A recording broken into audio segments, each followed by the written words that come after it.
வேதாகமம் புதிய ஏற்பாடு எபிரேயர் 2ஆம் அதிகாரம். ஒப்பற்ற மீட்பு. எனவே நாம் கேட்டறிந்த செய்தியினின்று வலிமை விடாதிருக்குமாறு மிகவும் எச்சரிக்கையாக இருக்க வேண்டும். ஏனெனில் வானதூதர் வழி எடுத்துரைக்கப்பட்ட செய்தி உறுதியாய் இருந்தது. அதை மீறிய எவரும் அதற்கு கீழ்ப்படியாத எவரும் தகுந்த தண்டனை பெற்றனர். அவ்வாறு இருக்க இத்தகைய ஒப்பற்ற மீட்பை பற்றி நாம் அக்கறையற்றிருப்போமானால் தண்டனையில் இருந்து எப்படி தப்ப முடியும்? இம்மீட்பு செய்தியை முதல் அறிவித்தவர் ஆண்டவரே. இதை கேட்டவர்களும் இதனை நமக்கு உறுதிப்படுத்தியுள்ளனர். கடவுளும் அடையாளங்கள், அரும் செயல்கள், பல்வேறு வல்ல செயல்கள் மூலமாகவும் தம் திருவுளப்படி தூய ஆவின் கொடைகளை பகிர்ந்தளித்ததன் மூலமாகவும் இதற்கு சான்று பகிர்ந்துள்ளார். கிறிஸ்து நம் மீட்பர். வரவிருக்கும் உலகு பற்றி பேசுகிறோம். கடவுள் அதனை வான தூதரின் அதிகாரத்திற்கு பணிய செய்யவில்லை. இதற்கு சான்றாக மறைநூலில் ஓரிடத்தில் சொல்லப்பட்டுள்ளது இதுவே: மனிதரை நீர் நினைவில் கொள்வதற்கு அவர்கள் யார்? மனித பிறவிகளை நீர் ஒரு பொருட்டாக எண்ணுவதற்கு அவர்கள் எம்மாத்திரம்?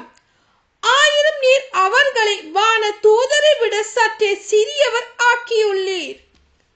மாட்சியையும் மேன்மையும் அவர்களுக்கு முடியாக சூட்டியுள்ளீர்.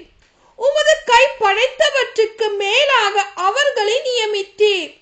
எல்லாவற்றையும் அவர்கள் பாதங்களுக்கு கீழ்ப்படுத்தியுள்ளீர். அனைத்தையும் மனிதருக்கு அடிபணிய செய்தார் என்பதால் எதையும் பணியாதிருக்க விட்டுவிடவில்லை எனலாம். எனினும் அனைத்தும் மனிதருக்கு இன்னும் அடிபணிய காணோம். நாம் காண்பதோ சிறிது காலம் வான தூதரை விட சற்று தாழ்ந்தவராக்கப்பட்ட இயேசுவையே. இவர் துன்புற்று இறந்ததால் மாட்சியும் மாண்பும் இவருக்கு முடியாக சூட்டப்பட்டதை காண்கிறோம்.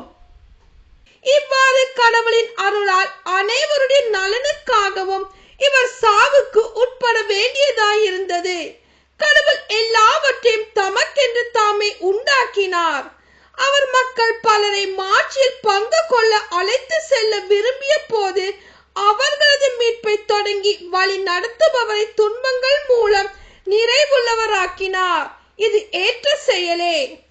தூய்மையாக்குகிறவர் தூய்மையாக்கப்படுவோர் அனைவருக்கும் உயிர் முதல் ஒன்றே. இதனால் இயேசு இவர்களை சகோதர சகோதரிகள் என்று அழைக்க வெட்கப்படவில்லை.